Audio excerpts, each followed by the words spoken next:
Hello my dear. आज हम पढ़ेंगे एयर के बारे में। What is air? It is mixture of gases.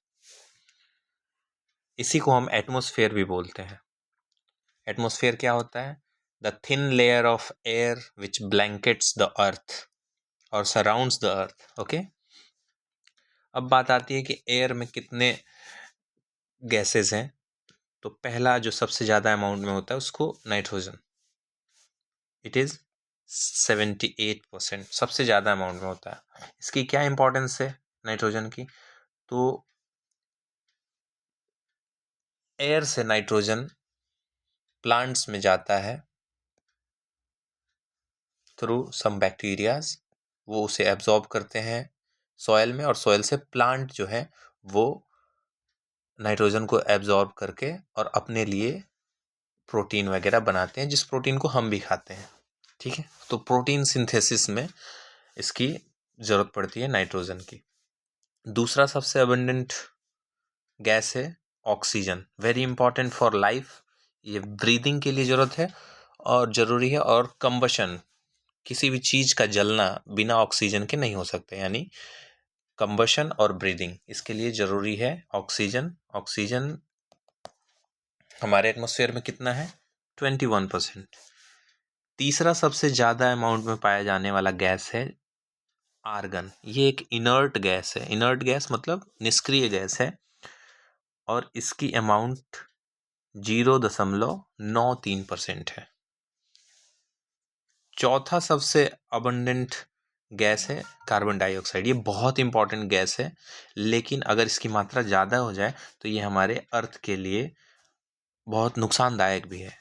Earlier इसकी परसेंटेज जो थी वो 0.03 थी, लेकिन चूंकि इंडस्ट्रियल रेवोल्यूशन होने के बाद से हमने बहुत सारा कार्बन इमिट किया, जिसके बाद अब CO2 की जो मात्रा है वो 0.04 हो गई। यानी ये चौथा सबसे ज़्यादा मात्रा में पाया जाने वाला गैस है। इसकी क्या इंपॉर्टेंस है? तो ये फोटोसिंथेसिस के लिए ज़रूरी है। पौधे इसी का इस्तेमाल करके खाना बनाते हैं, अपना फोटोसिंथेसिस करते हैं, जिससे ऑक्सीजन निकलता है और वो ऑक्सीजन हम एब्जॉर्ब करते हैं ब्रीदिंग के दौरान।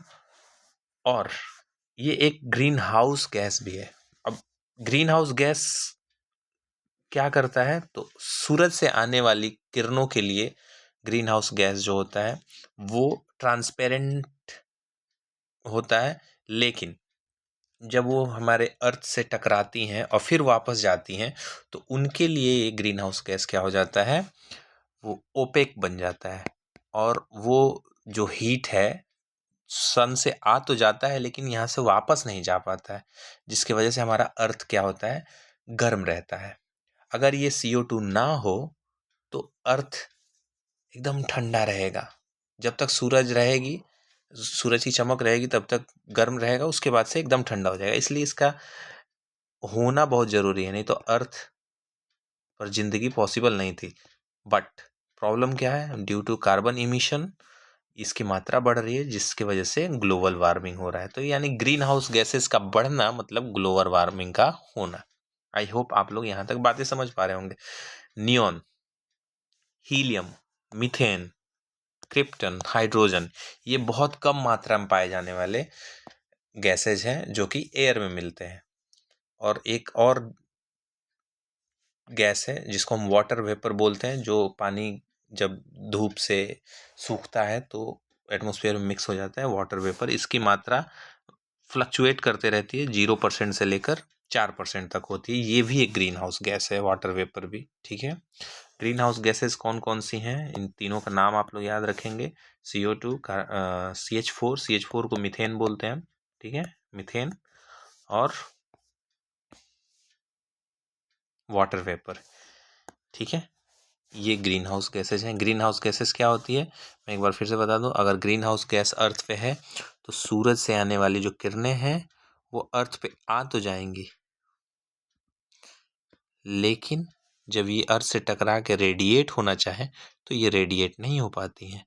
ठीक है, जिसकी वजह से अर्थ जो है हमारा वो रिलेटिवली वार्म रहता है।